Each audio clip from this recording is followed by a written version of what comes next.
in the same vein, you have works like number 21, the Waldstein Sonata, written for Count Waldstein, which does have this more kind of heroic feel to it.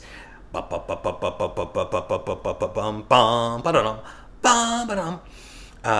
then it leads at the very end. The transition into the final movement is really gorgeous and has this beautiful tune. Bum bum ba bum bum bum bum. A really really wonderful work. And then we come to number 23, one of the most famous and popular of all Beethoven's sonatas, the Appassionata number 23. Which is just very dramatic, very incredible writing, very captivating from beginning to end. And then one more middle period sonata I want to mention. I'm mentioning I'm highlighting the so-called named sonatas. Of course, all the popular ones have nicknames. Finally, I want to mention number 26, Les Adieux, the Farewell, written for his friend who had to flee Vienna because of the oncoming Napoleon's army, and the first movement is kind of turbulent because that's when he's having to flee, and then there's the desolation in the middle movement of his absence, but then you get sort of the rejoicing at the end of his return. Okay, so those are the middle and the early and the middle period sonatas, the named ones. I'm going to mention first, before I get to full sets of all the sonatas, I'm going to mention some single disc versions of sort of the popular sonatas, beginning with these 8 that I just highlighted. And these discs come from what was almost a full set. Not quite. It probably would have been the full set of all to end all full sets, but he didn't quite make it. But that is the one that we got from Emil Gilels.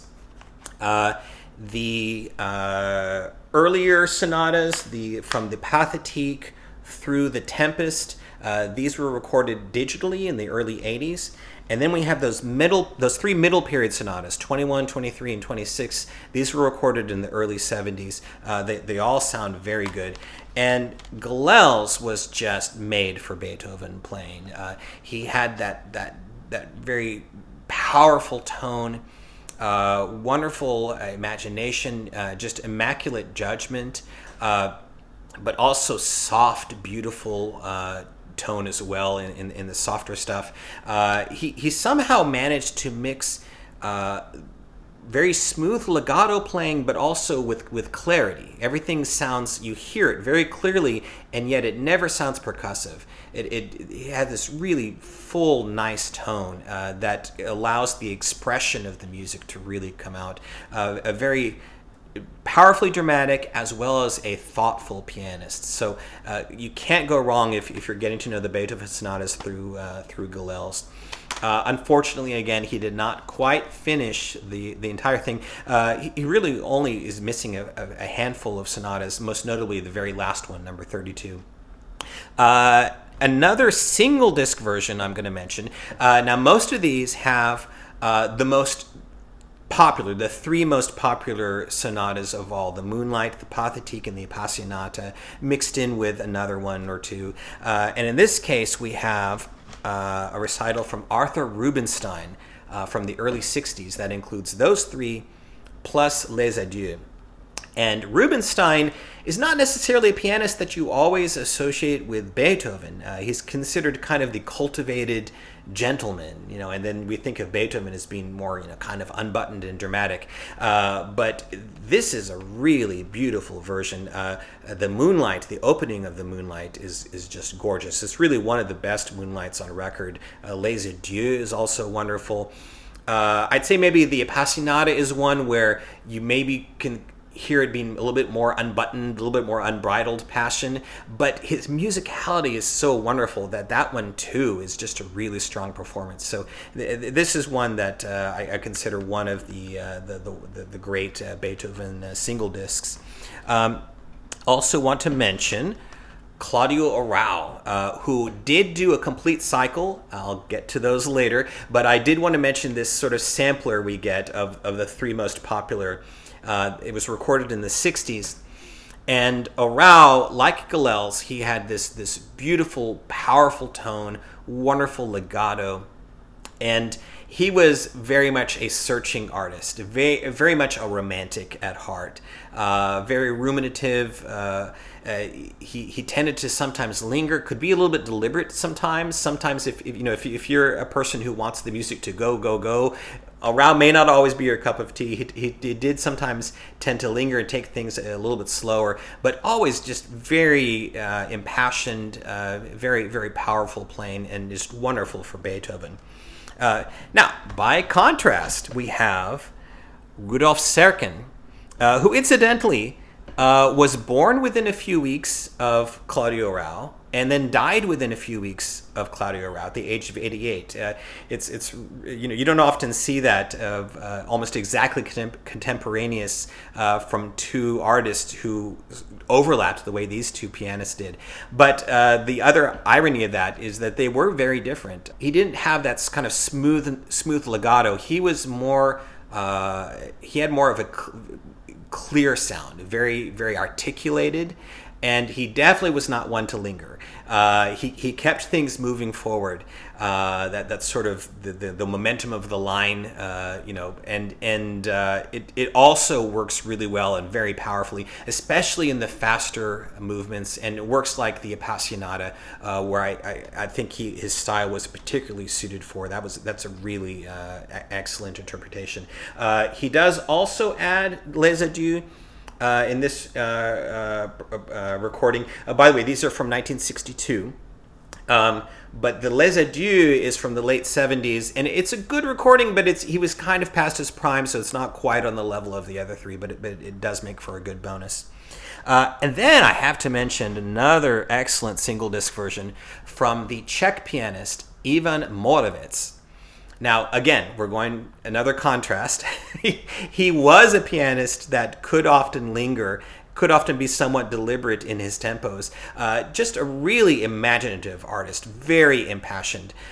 Sometimes with Moravec, it depends what day you're listening, because he was so impassioned and he thought through everything that sometimes it's very captivating, and sometimes you might be like, why did he do that? So sometimes you might want the more kind of conventional interpretation. It depends, but you cannot ever deny that he was a very impassioned, committed artist. Wide extremes of dynamics, wide extremes of tempo. He could play very powerfully, and then also to have the softest, most limpid tone. For example, the opening of the Moonlight is just beautifully done. This one also has Les Adieux as that kind of fourth addition to the other three sonatas. So this is one that you don't want to miss either. And then going a little earlier to a mono recording from the early 50s, I have to mention Solomon, who, like Gilels, was not able to complete a full cycle, which is too bad because it would have been incredible. Solomon was one of the great Beethoven pianists, one of the great pianists, period, of the 20th century. And this single disc version includes the Pathétique and the Moonlight, as well as the Quasi una Fantasia and number 7. And especially in the Moonlight and the Pathétique and the slow movements, he's beautifully ruminative. He takes the Moonlight opening daringly slow, but he sustains it beautifully. Just a really intelligent artist. He could do it all. He had the power, he had the finesse, strong tone as well as delicacy, a really brilliant musical mind. And for Beethoven, he also had this nervous tension to the playing that really fits Beethoven well. Really an ideal Beethoven interpreter. It is mono. It doesn't have the beauty, for example, of the Gilels version, but it is very clear at the same time. And once you get caught up into the interpretation, like me, hopefully you won't care too much about the sound. A few more single versions I want to mention. One is primarily I want to mention it for the Pastoral Sonata, number 15, and that's from Wilhelm Kempff. Like a Rao, Kempff did not just one, but he did two complete cycles, and we'll discuss that later. But I want to highlight this single disc version mainly for that Pastoral. Kempff was a very cultivated musician. He had a style that was fairly controlled, fairly disciplined, always with this beautiful singing tone. He was very even-tempered, so famously he tended to play faster movements on the slower side and slower movements on the faster side. This is something that kind of reminds me of Klemper, the conductor, who could do the same thing. And interestingly enough, I recommend Klemper for the Pastoral Symphony. Well, I recommend Kempff for the Pastoral Sonata. It really works wonderful. That glowing tone, it really lends itself to the tranquility of the sonata. And then on the single disc, you also get his Moonlight and his Pathétique, which are wonderfully done. Again, with the proviso that the tempos are very individual, as Kempff tended to be. You can also get those on another single disc that Deutsche Grammophon released of the originals. That does not include the Pastoral, though, so that's why I am recommending primarily this one. And then a couple more for the Tempest Sonata, number 17.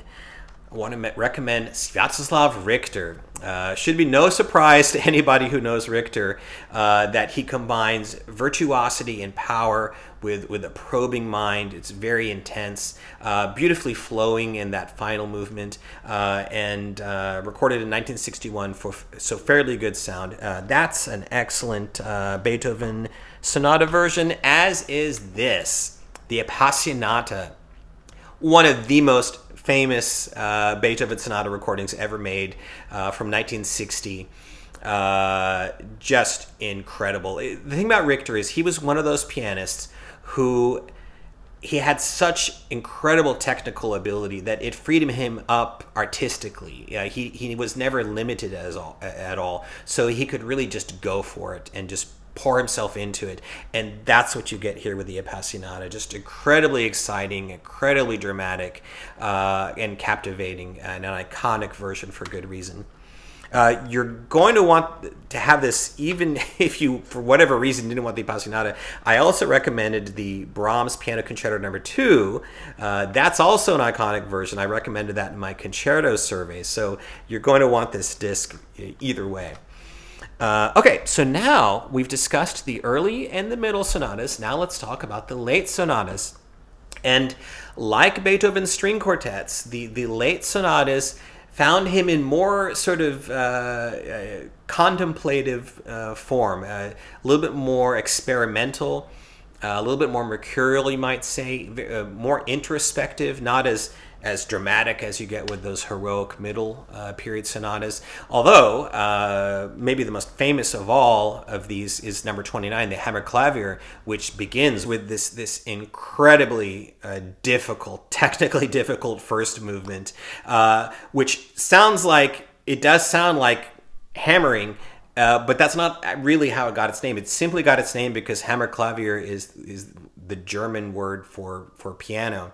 But it's kind of an irony that first movement does sound like someone hammering. It's very brilliant and technically difficult. And then after a short scherzo, it has this epic long slow movement. Kind of makes you think of the Beethoven Ninth, of that epic slow adagio as well. And then it has an intricate final movement that is based on a fugue. Some people consider this the greatest piano sonata anyone ever wrote. It's certainly an epic piece. It can be a little bit difficult to get into if you're new to it, but it's definitely rewarding. And then you have the final sonata, number 32, which is also one of the iconic sonatas. Very dramatic first movement. Ba-bong, ba-ba-da-da-da-dum. And that one's very powerful and dramatic. And then it only has two movements. The second movement is a set of variations. And partway through, you get to one where it just suddenly breaks out into what I can only call the invention of jazz. It really does sound like jazz rhythms. It's just like, whoa, Ludwig, what are you doing here? And I don't know how they looked at it back then, but it's really interesting. But then at the movement closes really eloquently. It's just a gorgeous piece, as are really all these late sonatas. And my top recommendation for these 5 sonatas is this famous version from the late 70s, Maurizio Pollini. Pollini was just an incredibly skilled pianist. He could do it all. So the technical difficulties of the hammerklavier, he's able to navigate those to where you don't even think about them. Very powerful, wonderful rhythmic energy, but then he also was very nuanced, wonderfully delicate, very structurally sound. Number 32 is especially really great performance, very powerful in that first movement. He nails that jazzy section I was just talking about, and then he's beautifully sensitive at the end of it. It's just a really wonderful set. It's very famous and for good reason. However, I also have to mention this older one from the early 50s, again from Solomon. This is also one of the iconic Beethoven sonata sets.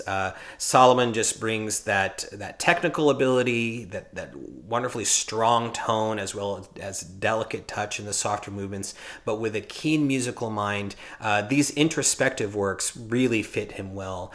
For example, the slow movement of the hammerklavier, he really draws that one out. Very captivating, and he makes sense of that final difficult movement with the fugue. Very impassioned in the opening as well. This is one of the proverbial gramophone classics that I think holds up. The sound is not bad. It is mono. It's fairly clear. It's just not like, it's not a beautiful sound, but you do get used to it, and the artistry is what carries the day. Now, so a few more single versions of some of these works, starting with the hammerklavier, and this one comes from Emil Galels. 1983, so very, very good, clear sound, and he brings that profundity, that majestic, strong tone, but he's also very much a thinking artist. So that slow movement is just beautifully done, gorgeous tone, really a strong version as well. And then we have another hammerklavier from Rudolf Serkin. This is from the early 70s. Technically just absolutely brilliant. Again, as I said, Serkin is one of those who tended to keep the music flowing forward, and he was really good at the dramatic stuff, so that first movement especially is really strong. And as you would expect with Serkin, the slow movement doesn't linger, but it's very structurally sound. So it's a different way of hearing it that is also a really profound experience. So that's a wonderful version.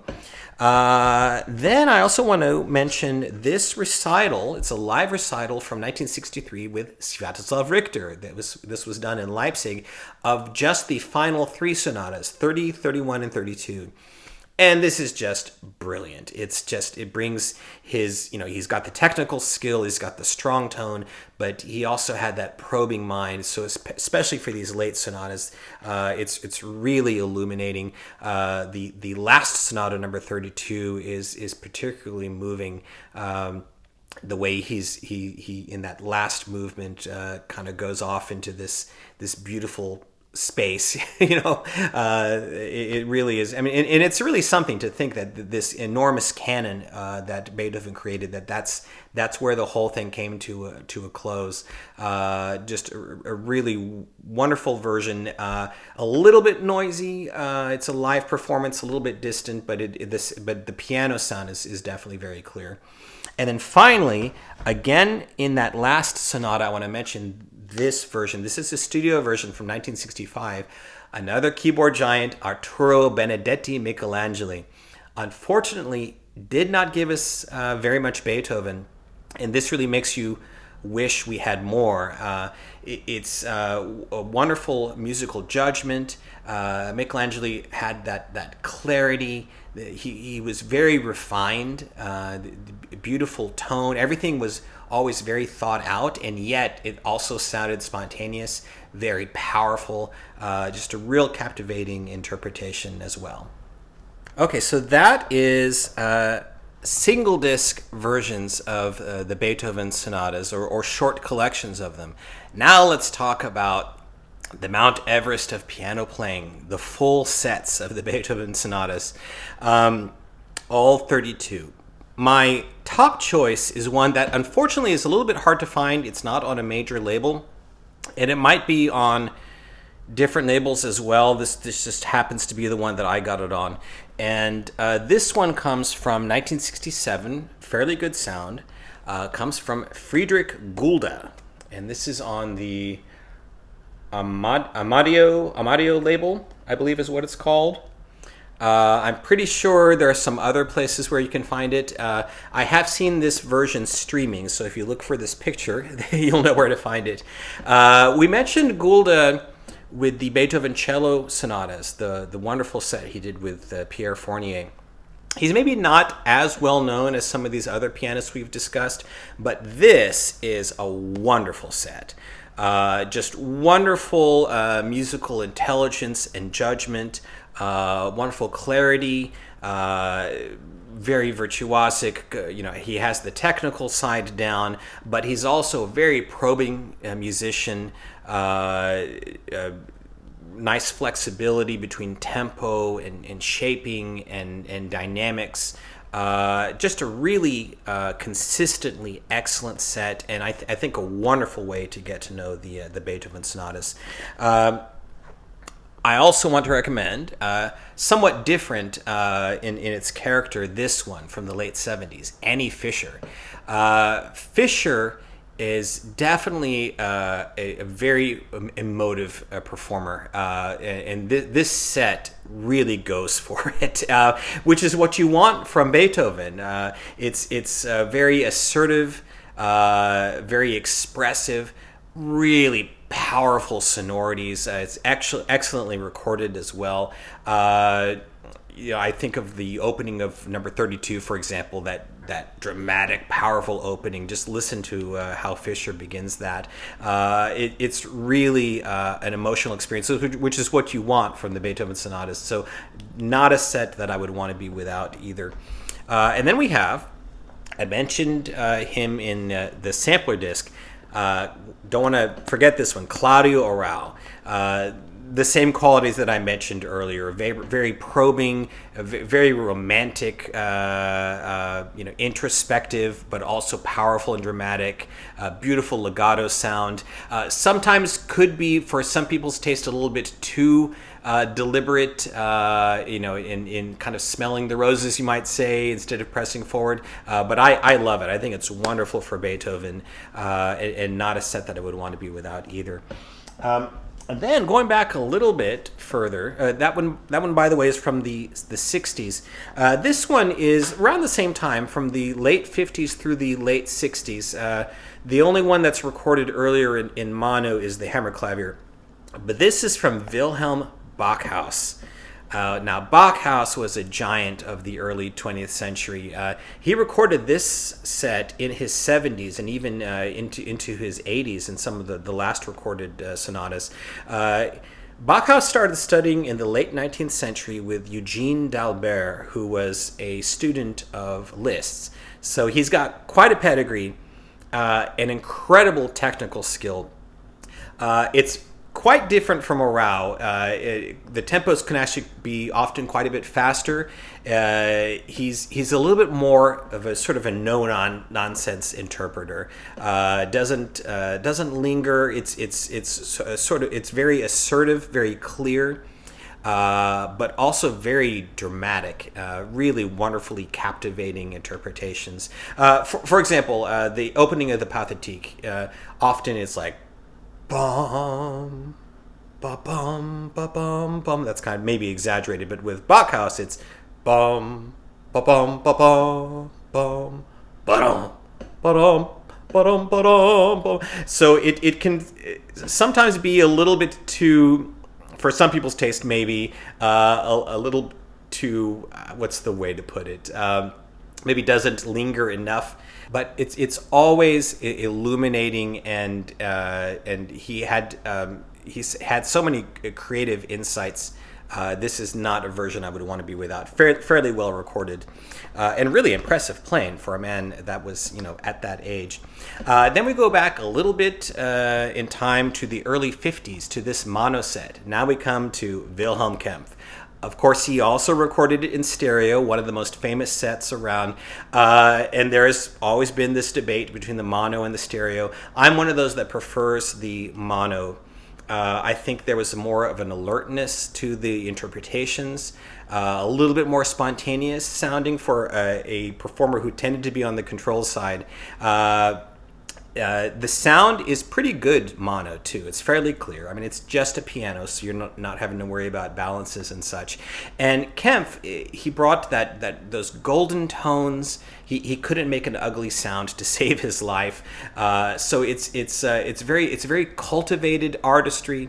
Again, he tended to have faster slow movements and slower fast movements. So the hallmark of his playing is nothing is ever jarring, but the artistry is so good. It's really illuminating. The hammer clavier is especially a really wonderful interpretation. It's really good in the stereo version as well.